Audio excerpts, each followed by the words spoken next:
Hello guys, good evening everyone. Today our topic is the cardiac conduction system. The next video will be about electrocardiography, that is ECG. But before we look at ECG, we have to remind ourselves of the cardiac conduction system. I've been talking about this one in many of my videos, but with no clear attention on this one. So today, this is a more detailed version of the topic. The ECG, before you look at the ECG, you have to understand this, and then the electrophysiology of the heart. Because whatever we shall do in the ECG, it will be revolving around these two, the conduction system and then the myocytes, cardiac myocytes, the action potentials and what. So before you see the ECG, this one is paramount. Understanding this one, the components, the conduction velocities and the time intervals, everything we have to know. So let's start. What is the cardiac conduction system? In the first lecture, I said that the heart is composed of two types of cells, that is myocardial cells, the contractile components, like these contractile fibers, and then non-contractile fibers. That is one where we have the cells of the conduction system. And they have two types. We have the pacemaker cells, like those ones in the nodal cells, like in the nodes, SA node and AV node, and then the conduction cells, those ones located in other parts, not the nodes, like the pathways, bundle branches, bundle of His, and then Purkinje fibers. Those are conduction cells. Why are they conduction cells? Because they can conduct impulses at a very high rate. See, we said myocytes, or cardiac myocytes, they have gap junctions to help in the propagation of impulses very fast. But that impulse propagation is very slow compared to the propagation speed that happen in these ones, in these portions here. The propagation speed through the myocytes is very slow compared to this. So this is a specialized for conducting what? Impulses. So today we are going to see, this is a diagram, a simple diagram of the conduction system from up to bottom. So I'm going to label, starting the labeling. This is the SA node. Where is it located? It is located here. We have the superior vena cava. So at the back of the superior vena cava, near the opening of the superior vena cava at the posterior wall, that's where we find the SA node. The opening of the superior vena cava into the right atrium, and then the opening of the inferior vena cava into the right atrium at the junction at the posterior wall. That's where we find it. The SA node has two components. First, we said it's the pacemaker cells, primary pacemaker of the heart. So inside here, the pink portion inside here, these are called the principal cells. Principal cells, the ones in pink.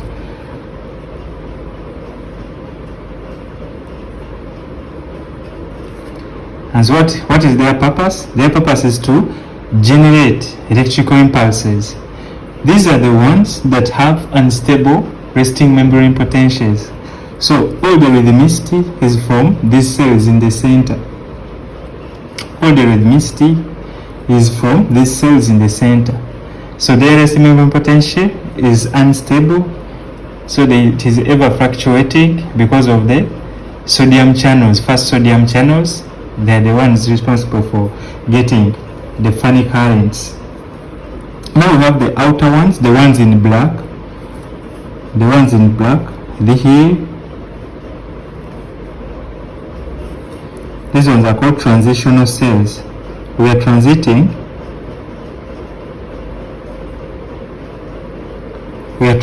from principal cells into conduction cells. So So these are transitional cells. So they are conduction cells. The principal cells, the pacemaker cells, they are being surrounded by the conduction cells, so that the impulse generated here, it can be conducted so fast through these ones and then propagate forward. Otherwise, if these cells fail to work, the conduction cells, the transitional cells fail to work, then there will be SA nodal block. We cannot see that one on ECG.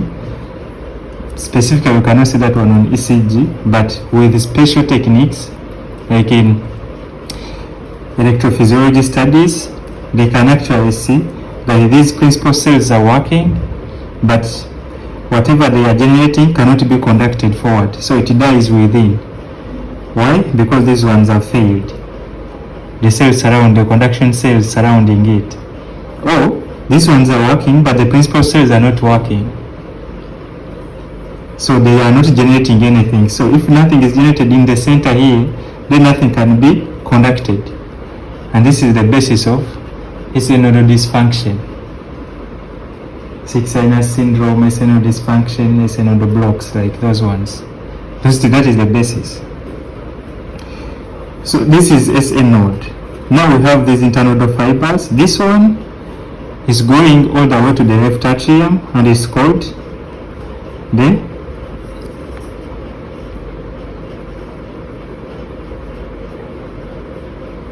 Bachman's bundle. It is going to left atrium. Now we have these three. This is the posterior one, posterior internodal pathway or tract. Then we have this one as the anterior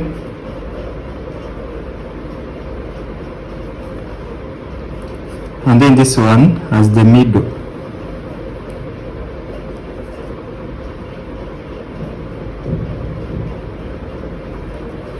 Middle internodal tract, anterior internodal tract, and then posterior internodal tract. So what is the purpose of this? This one, they carry impulses generated from the SA node, spread it around the atria, and then from there they carry the impulse to this next pink. And what is the next pink? Is it?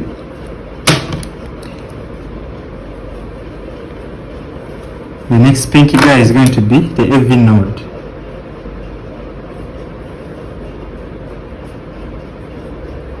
AV node. So before the AV node, you also have transitional cells. These are transitional cells, transiting from conduction cells into pacemaker cells.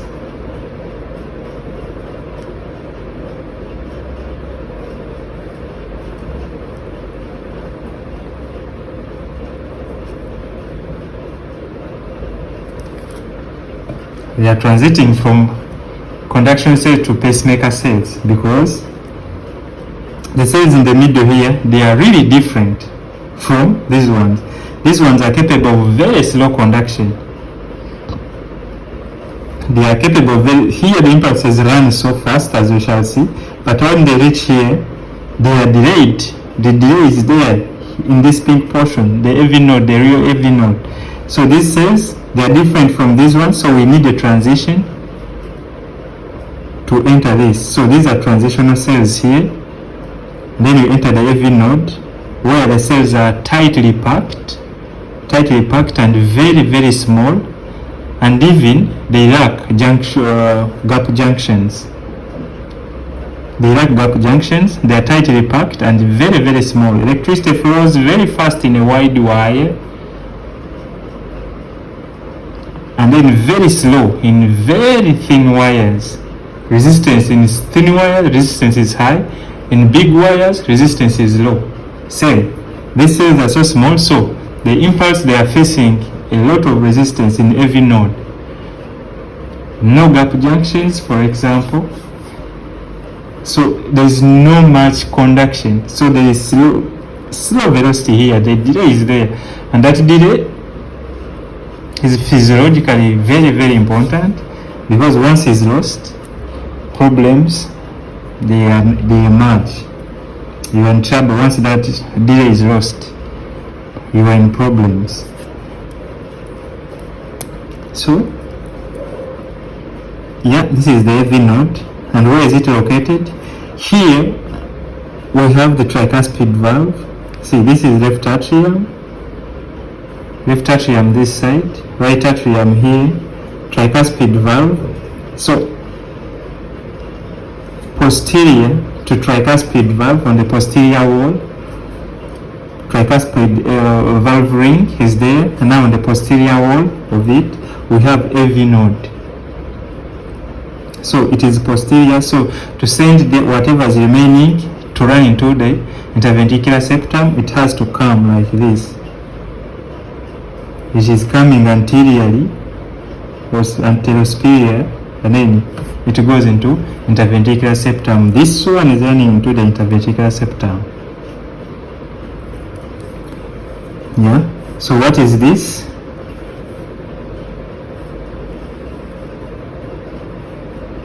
We said the only way impulses should reach the ventricles is by this conduction system. There is no any other gateway. Otherwise, from here, this ring extends and it divides the ventricles from, separates the ventricles from the artery. So this one is fibrous.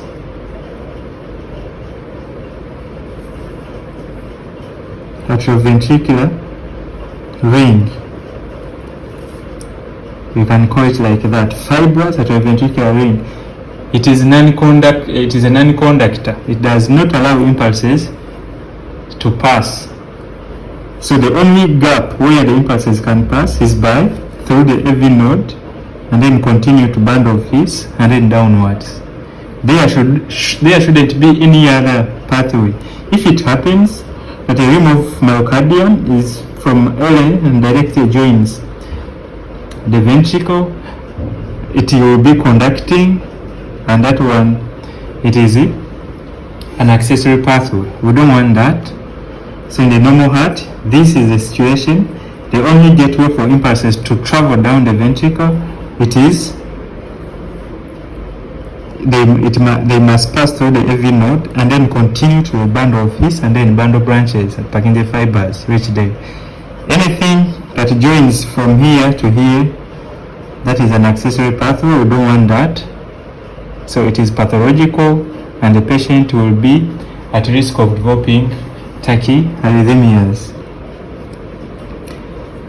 So this is a non-conductor.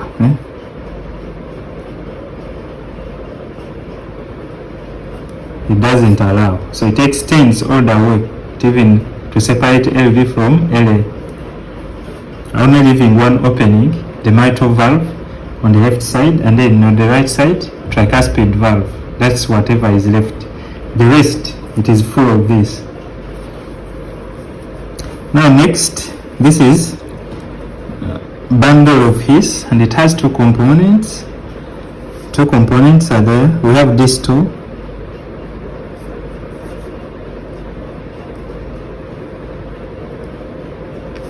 This two bundle of His, and then this is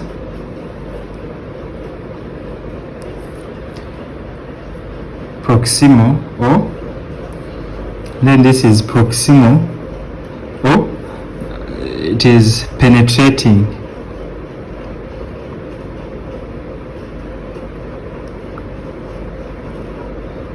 Penetrating portion of AV bundle.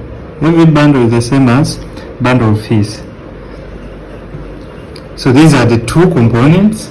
This is so important when it comes to AV block. AV block, it is so important. Whether infranodal meaning any block that happens below the AV node, or the actual AV nodal block. Is it the AV nodal block which is actually blocked, or it is infranodal? So if it is infranodal, it can happen anywhere. And whatever the distinguishing feature is the width of the QRS. Either it is wide complex or narrow complex.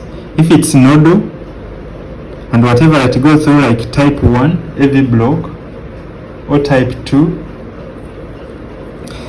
like Mobis type first degree AV block or second degree Mobis type 1, it is going to be, if it's infranodal, then it will be wide complex because it can be anywhere. If it reaches here, like here, then complex is going to be widening, and so the next, there bundle branches. This is right bundle branch, and this is left bundle branch. Now the left bundle branch gives the septal branch. It gives a septal portion. So now we say the septum is depolarized from left to right. Why? Because the left bundle is giving a branch that depolarizes the septum before the real free walls start depolarizing. The septum is depolarized by a small branch that originates from the left bundle branch. And now the left bundle branch divides into two again. When it divides into two, it gives the posterior fascicle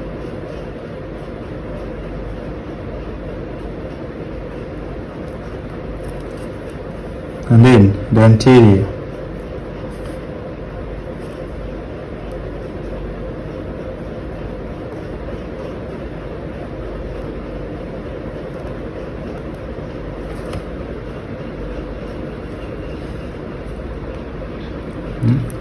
These two, anterior and then posterior, and then these are Purkinje fibers.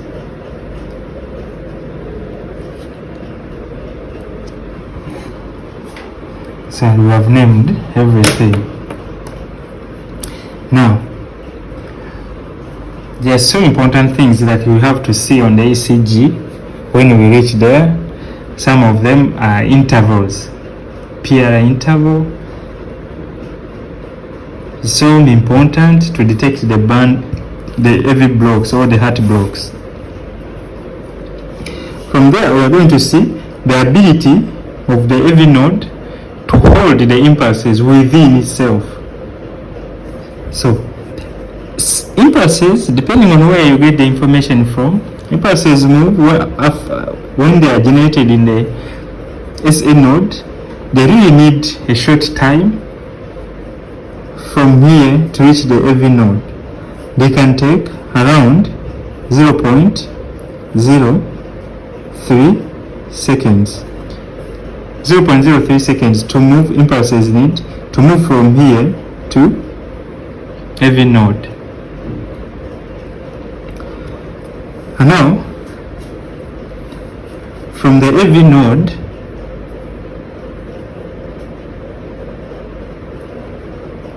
from the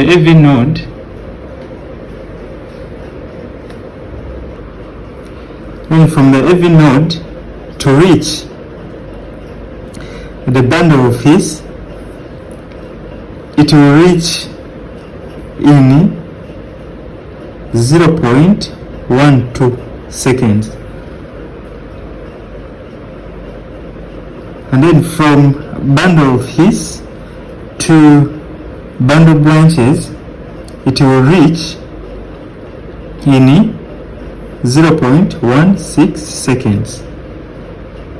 This is the time it will take.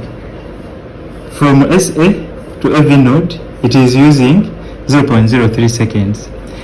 From AV node to the bundle of his, then it will reach after 0.12 seconds. And then from bundle of his to bundle branches and Purkinje fibers, it will reach after 0.16 seconds. So what is the delay? The delay in AV node, the impulses are there in AV node. This is the time that it reaches there. After here, it will reach here at this time, after 0.12 seconds. So what is the delay in the AV node? To get the delay, this is what we are saying once again. Impulse is moving from SA to AV. Here it takes 0.03 seconds. And then from AV to band of His, it will reach 0.12 seconds. Then from here to bundle branches, it will reach after 1 point. So what is the delay, impulse delay time in every node? In every node, it is delaying 0.12 minus 0.03, and the delay will be 0.09 seconds in every node. So impulses delay 0.09 seconds in every node. You see, from SA to AV, only 0.03 it takes. And then from here, from bundle phase to bundle branches in the pioneer fibers, the delay will be 0.16 minus 0.12, and that one will be 0.04 seconds. So here it is taking 0.03 seconds. Here it takes 0.09 seconds, and here it takes 0.04. So where is the fastest? The fastest is here, because these are relatively shorter pathways here, but here it is a bit longer. A longer distance is there, so that's why it is 0.04. Otherwise, this one is faster conduction here, very fast than this one. So why the delay?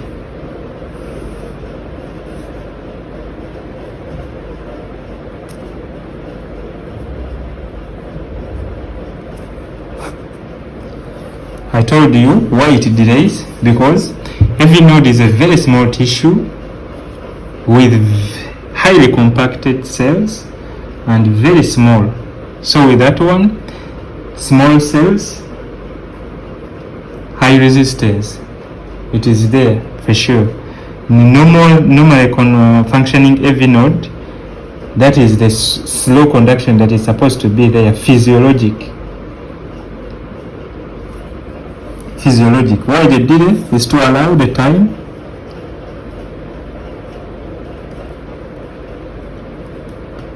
for ventricles to fill. We shall see when we start looking at the cardiac cycle, at the phases of the cardiac cycle: atrial systole, and then you wait, and then the ventricular systole. Some time has to pass. All those phases, they have durations. So it allows the ventricles filling two phases: rapid filling phase, and then the slow filling phase. Now the slow filling phase, this delay is to allow the slow filling phase. The rapid filling phase, 70% of blood enters the LV free. Now the slow filling phase, it has to be by force from atrial systole, atrial contraction. So if the impulses just move just like that very fast, the ventricles will be contracting as the atria are also contracting. We don't want that. So the atria have to contract fast. When the impulses are still lingering inside here, they are still held, and then by the time it moves out, then the atria are done contracting. So the ventricles can also depolarize and contract. Yeah, that is. So when we look at the ECG, or when that time comes, we shall see. But what is this? We have in ECG, we have these terms: the PR interval, and also in electrophysiology studies, we have so many intervals: HV interval, AH interval. We can measure all those ones. So, but here we shall do the surface ECG. So here we can see what is the normal PR interval. PR is from P wave and then to a start of QS complex. You shall see that. So to get the PR interval here, we are going to add here this impulse moving from SA to AV, that is 0.03, and then impulse is moving through the AV node plus 0.09 plus 0.04, and it will be 0.16 seconds, and that is almost 160 milliseconds. The normal peer interval range, it is in ranges. Normal range is 120 to 200 milliseconds. That is the normal range. So if you fall within this one, it is okay.